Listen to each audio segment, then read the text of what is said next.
I'm Alec Booth, and today I'm going to talk about violent protests. Now, while I was reading the stimulus, I noticed that the head of the school board at Drake High School violently protested one of Kurt Vonnegut's novels, Slaughterhouse-Five, by burning every single copy in the school's furnace. Then I saw Banksy's work, and I saw that he was able to display his message without using violence and still reach a very large audience.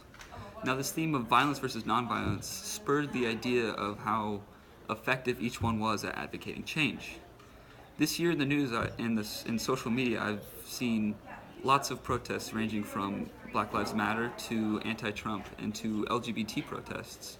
And I've noticed that the violence and the peaceful that happens in a lot of these protests.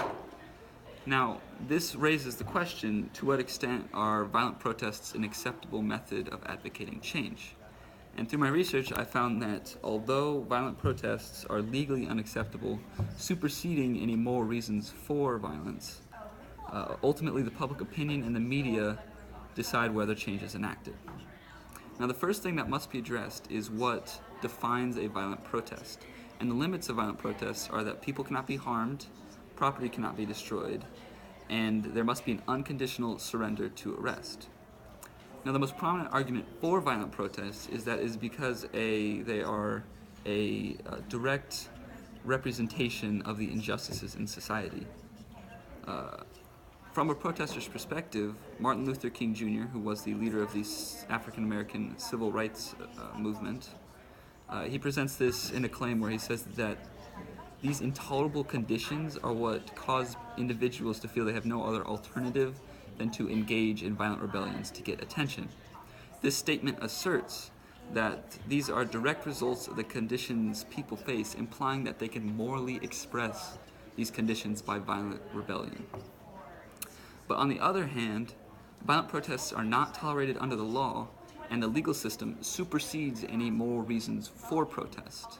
According to Delbert Smith, who was a lawyer specializing in government regulation, the inherent role of the legal system is to determine at what point does lawbreaking tolerate in the name of moral good.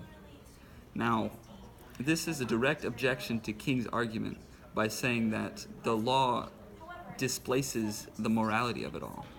He adds on to this by saying that when violence occurs, one moves from protest to civil rebellion, where he's establishing this idea that the law does not tolerate violence during protests.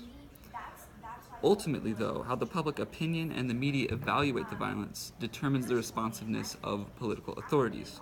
Seraphim Sepharadis, who was a associate professor of politics, says the mechanism at work here is electoral politics. Now, by this theory, the protesters' demands are satisfied because political authorities want to please potential voters. Also, the media has influence over public opinion and can also determine the acceptableness of protest. A study done shows that while people know they cannot validate every message they receive from the media, they still choose to believe it, showing that the media has an impact on public opinion, and that overall, the media and the public opinion decide whether violent action is acceptable. Now that it is established that violence is not tolerated under the law, it should be recognized that protesters should not use violence during protests. Now, they would not need to use violence as long as they can sway public opinion in their favor. One solution is to reduce the need for violence by objectifying the media. This was presented by Accuracy in Media, or AIM, and it is to create an organization that can supervise the subjectivity of media. However, the major limitation of this idea is that it is still a way to control the media, and it is a huge infringement on freedom of speech. It is not tolerated under the Constitution and therefore infeasible. Rather, my recommendation is to reduce the need for violence by diversifying the media. There are 6 corporations today that own 90% of the media. According to the Leadership Conference of Chicago, the nation's premier civil and human rights coalition, Diversifying the media will promote localism by sharing those views and voices that represent their community. However, this idea also has its limitations, as it is expected that these media corporations would not just turn over their companies and allow them to be torn apart, resulting in economic and political implications. But ideally, this would allow public opinion to be shaped on the ideas and quality of the protests, not media coverage, hoping to bypass the use of violence in order to advocate change.